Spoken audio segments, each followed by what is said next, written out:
tarde nos acompaña en el Mega Noticias a debate Eduardo Huchin, periodista, articulista y ex consejero del Instituto Electoral del Distrito Federal, Juan Carlos Villarreal Martínez, profesor de tiempo completo en la Universidad Autónoma del Estado de México y director del Centro de Planeación Estratégica y Prospectiva Política. Inicio con usted, Eduardo. Por fin ya las campañas, eterna la precampaña, eterna la intercampaña, eterna la pre-campaña del año pasado, pero ya estamos en el tiempo oficial. Ahora sí, a escuchar propuestas de las candidatas y el candidato a la presidencia. ¿Qué espera usted de los próximos 3 meses, Eduardo? Lo que yo quisiera, Juan Carlos, es que se diera una campaña de contraste de los diferentes proyectos que presentaran los candidatos y más argumentación y menos diatriba y menos, digamos, expresiones fuera de tono. Ojalá pudiera darse a esa altura esta campaña, que efectivamente ahora sí ya estamos en la campaña. Anteriormente pues estábamos en una suerte de campaña simulada, sujeta a muchas restricciones, motivo de muchas sanciones para los actores políticos, pero ahora sí estamos ya en la campaña.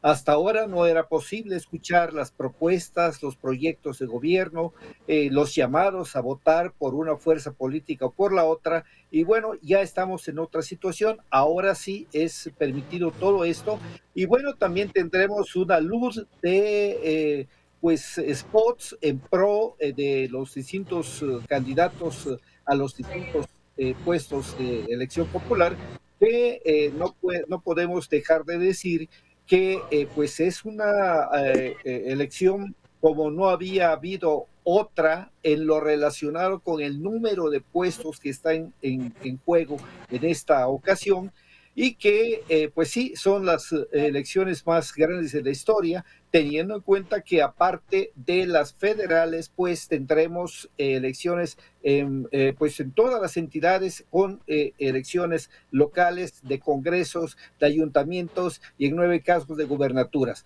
Esto es lo que tenemos, pero sí, yo creo que es importante que frente a las confrontaciones que se han dado previamente, pues nosotros, creo yo, hablar junto con muchos ciudadanos, que esperaríamos la propuesta, el debate de altura y no la descalificación mutua, que pues no es precisamente la mejor manera de hacer democracia.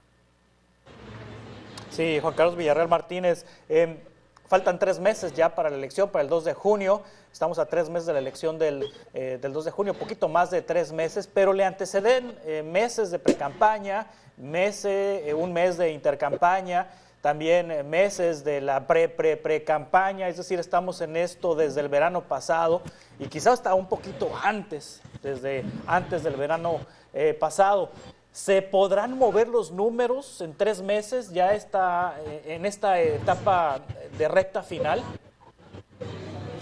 Gracias por la invitación, tocayo, y un saludo a Eduardo, que nos acompaña en la mesa.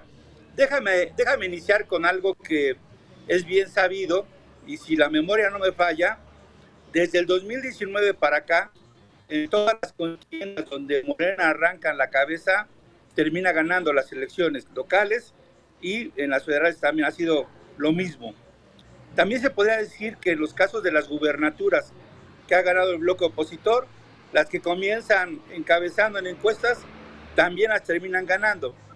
Con este antecedente, yo veo poco probable que las tendencias se modifiquen en estos 90 días al punto de rebasar el que está en segundo lugar al primero. ¿Qué sí puede suceder y qué es deseable? Que la campaña de Xóchitl Gálvez incite a una mayor competencia, que se cierre la brecha y que veamos hacia el último mes la definición en torno de los que terminan decidiendo las elecciones, que son los apartidistas y los indecisos. Ese número podría ser muy importante si logran acercarse. Si no, puede suceder lo que hace en otros estados, que la tendencia no se modifica y termina ganando el candidato puntero.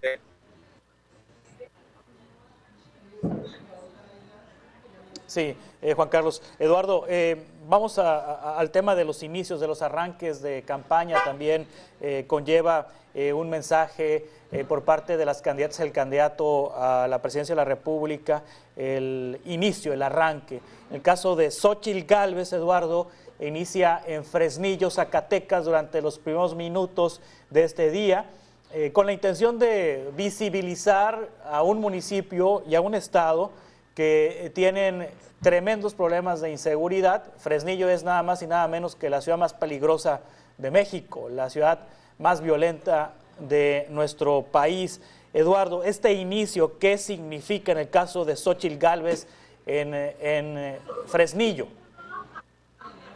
Desde luego, Juan Carlos, yo veo que existe la intención, yo creo que inteligente de Xóchitl Gálvez, de presentar, de hacer evidente algo que ahí está, que vivimos todos los días en distintas zonas del país, de la República, con explosiones de violencia, de distinto tipo de violencia, pero que de todos modos genera cierta inestabilidad en el país, no al grado de gravedad, pero sí al grado de llamar la atención y por supuesto a las poblaciones que están insertas en estos casos de violencia, pues desde luego en la franca inestabilidad. Y yo creo que Xóchitl Gálvez desde luego llama la atención sobre esto, señala una de las deficiencias en este gobierno, que es el combate al crimen organizado, aunque también es cierto que hay que decir que es una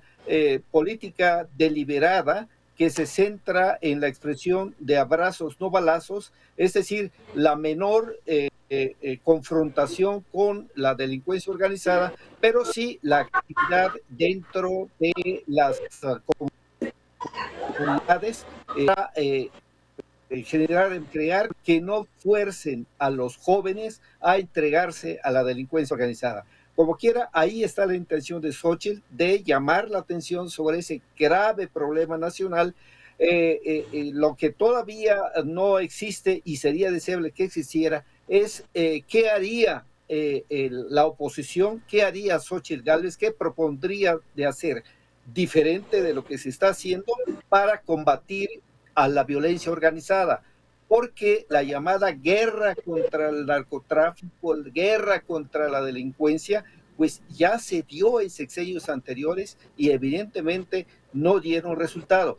Ahí, por ejemplo, Juan Carlos, cabe lo que yo decía hace un momento y que también señalaba Juan Carlos, el otro Juan Carlos, que señalaba que pues es necesario ese planteamiento de argumentativo más que denostativo. Este es uno de los temas que debate porque es realmente un problema nacional, el de las varias regiones del país. Sí, vamos a volver al Zócalo de la Ciudad de México, si me permiten, Juan Carlos y Eduardo. Está Claudia Sheinbaum hablando en este momento en el Zócalo de la Ciudad de México en su inicio de campaña. Escuchemos.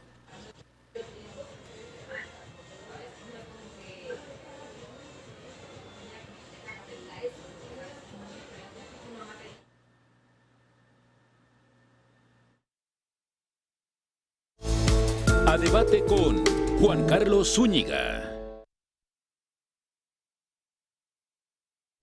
A debate con Juan Carlos Zúñiga.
A debate con Juan Carlos Zúñiga.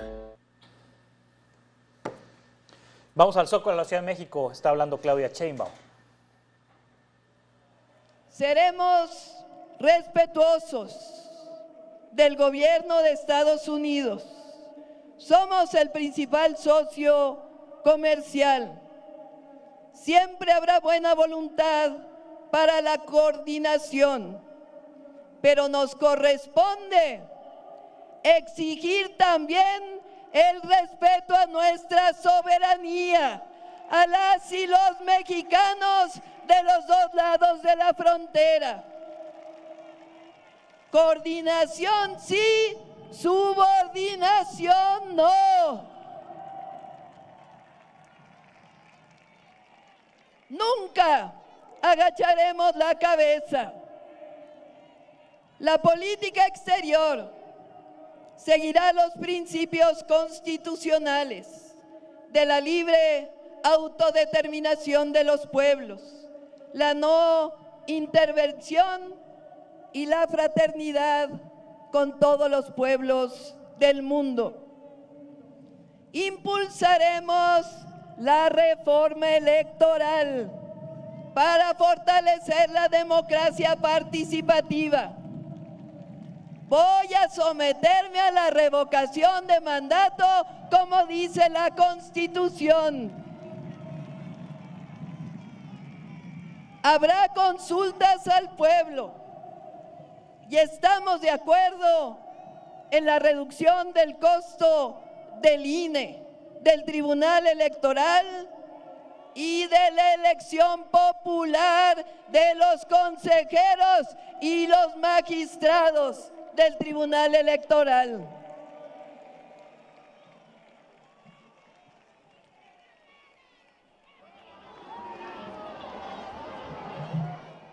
Enviaremos, a ver qué opinan, ustedes me van a decir.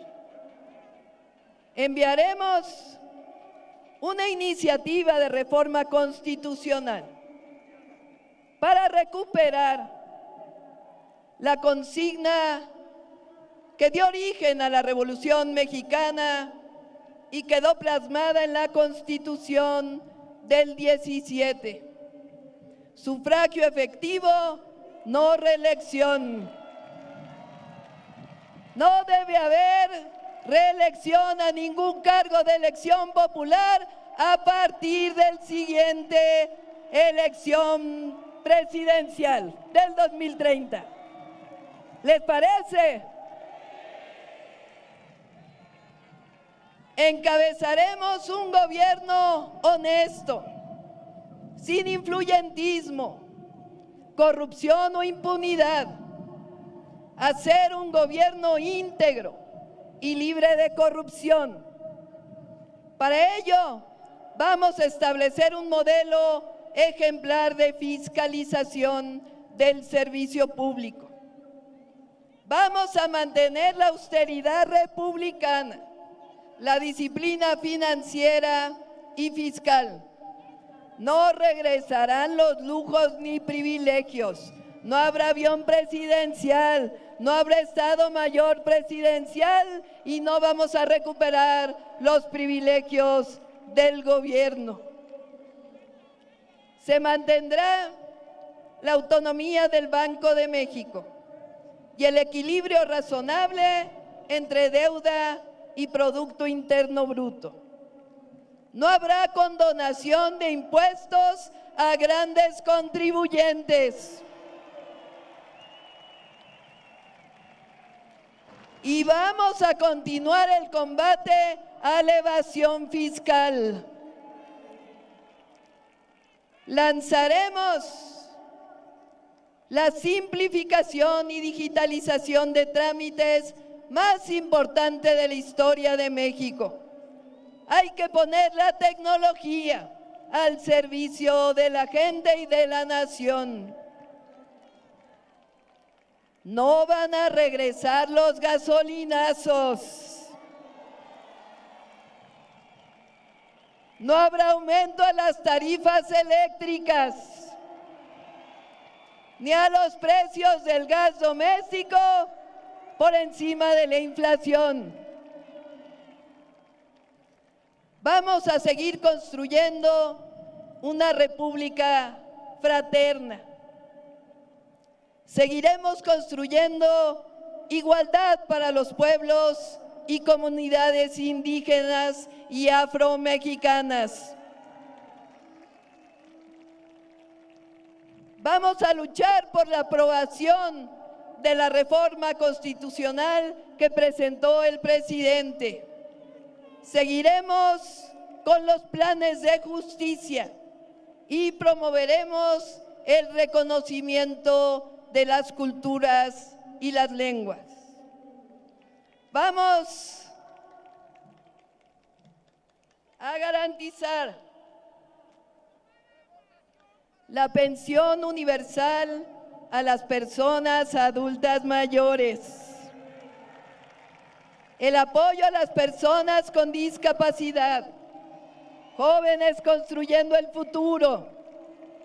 Vamos a aumentar el número de beneficiarias del programa de bienestar de niños y niñas de madres trabajadoras. Nos aseguraremos que el incremento anual... A debate con Juan Carlos Zúñiga.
A debate con Juan Carlos Zúñiga.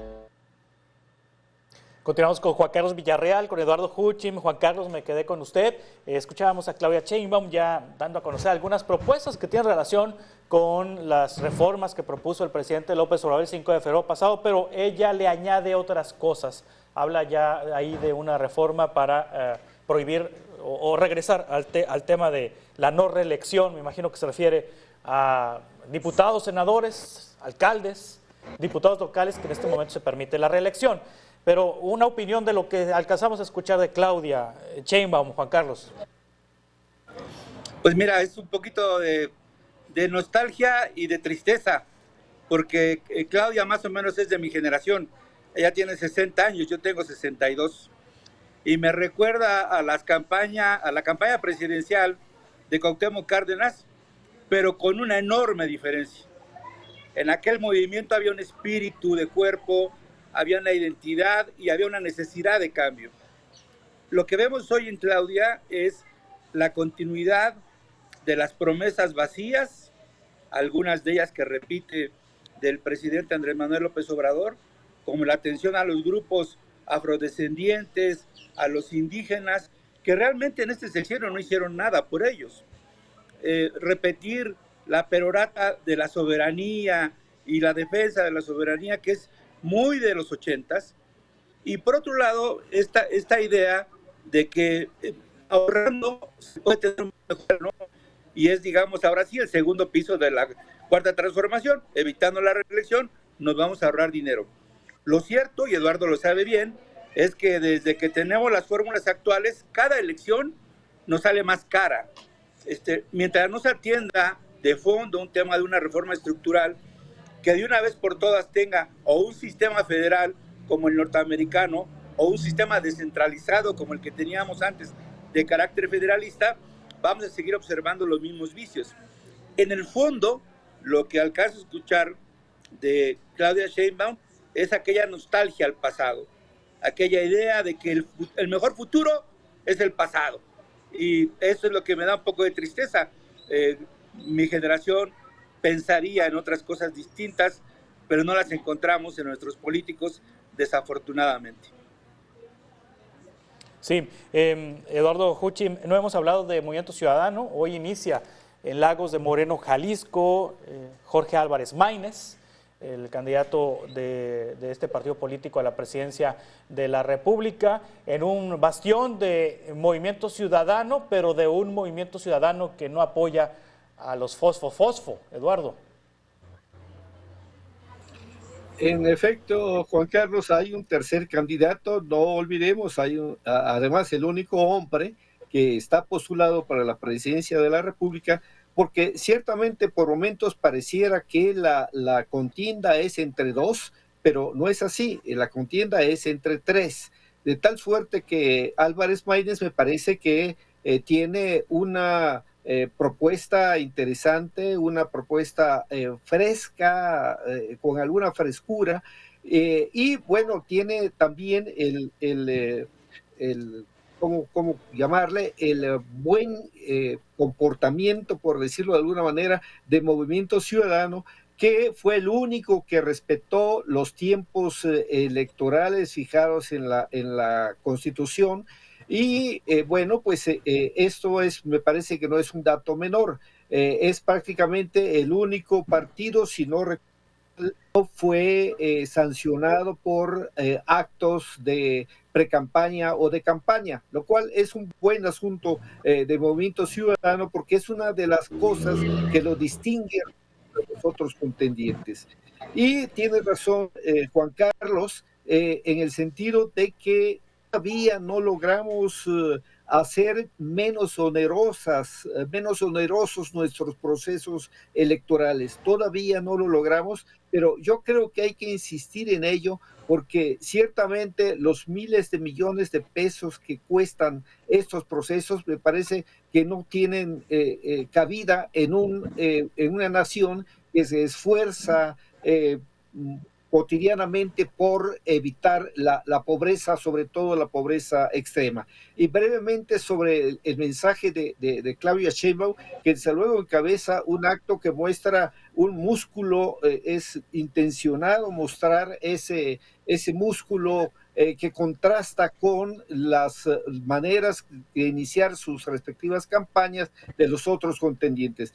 Pero yo creo que sí tiene importancia, desde luego, la propuesta, el planteamiento de volver a la no reelección. Yo creo que es algo que vale la pena discutir y ver qué es lo que está arrojando el fin de aquella no reelección para ciertos puestos de elección popular.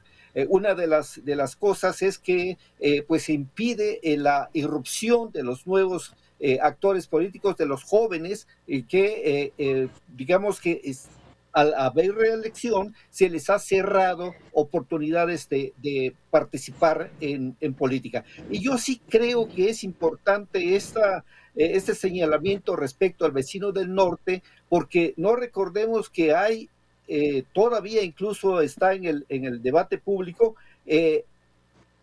informaciones, acciones que muestran fan intonista del gobierno de Estados Unidos, concretamente, particularmente de la DEA. De modo que tiene sentido este planteamiento de que, ojo, colaboración sí, subordinación no. ¿Qué papel va a tener el presidente Juan Carlos Villarreal? Hoy dijo que para que no le pregunten de situaciones electorales y no meterse en berenjenales, a partir del lunes va a dedicar 20 minutos a hablar de su libro y de capítulos de la historia de su libro, de historia sobre su libro. Eso ha dicho el presidente. ¿Qué podemos esperar del presidente, Juan Carlos?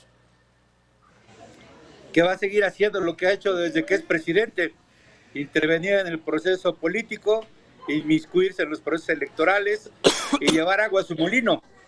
Yo no veo que haga algo distinto a lo que ya nos tiene acostumbrados.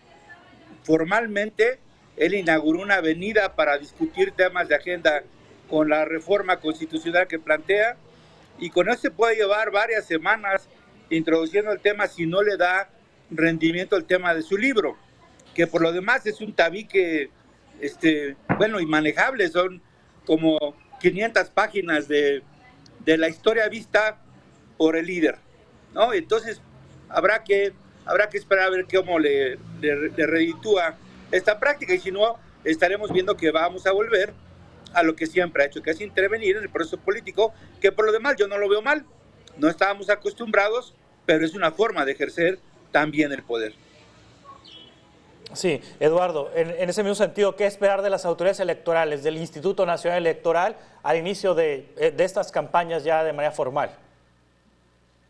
De cara a lo que ha ocurrido en la precampaña y en la anteprecampaña, Juan Carlos Villarreal, de cara a esto, y Juan Carlos Zúñiga, por supuesto, de cara a esto, me parece que tiene que haber una muestra de firmeza continua de parte de las autoridades electorales para que no se descarrile la campaña que ahora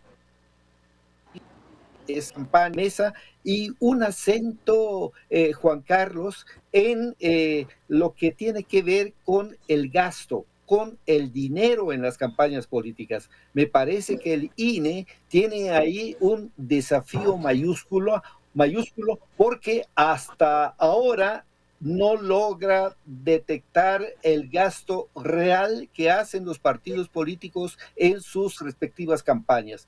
Ha habido un avance, hay que reconocerlo, sobre todo con lo que ocurría hace 6, 10 años. Yo creo que así ha habido un avance en la fiscalización, pero todavía falta un mayor rigor y un desafío mayúsculo, decía yo, que tiene que ver sobre todo con el gasto no bancarizado que hacen los partidos políticos. Tienen la obligación de hacerlo pasar todo por los bancos, pero no es cierto. Hacen gastos directos en efectivo que no hay manera de detectarlos, porque justamente por eso, por su carácter de no registro, de no dejar huella, de tal suerte que allí hay un desafío. Particularmente teniendo presente que si bien el efectivo es muy difícil de detectar, no es tan difícil o no es imposible detectar lo que compra ese dinero en efectivo. Entonces hay que estar muy vigilante de eso, de los gastos reales que hacen los partidos políticos, porque recordemos que el dinero ilegal proviene no solo de la delincuencia organizada, puede provenir no solo de la delincuencia organizada, sino también de los gobiernos y de las empresas privadas. En fin, por ahí tenemos un gran desafío para las autoridades electorales. Les agradezco mucho que hayan estado con nosotros. Eduardo Huchim, periodista, articulista y ex consejero del Instituto Estatal Electoral del Distrito Federal, Instituto Electoral del Distrito Federal. Juan Carlos Villarreal Martínez, profesor de tiempo completo de la Universidad Autónoma del Estado de México y director del Centro de Planeación Estratégica y Prospectiva Política. Gracias por estar con nosotros. Estaremos conversando de manera frecuente en esta época de campañas electorales. Gracias y muy buenas tardes. Buen fin de semana. Saludos a ambos y que tengan buena tarde al auditorio. De esta manera concluimos este espacio de Mega Noticias a Debate. Le invito a que se quede en esta señal y que el próximo lunes coincidamos aquí a las 5 de la tarde con 10 minutos. Gracias, buenas tardes. A Debate con Juan Carlos Zúñiga.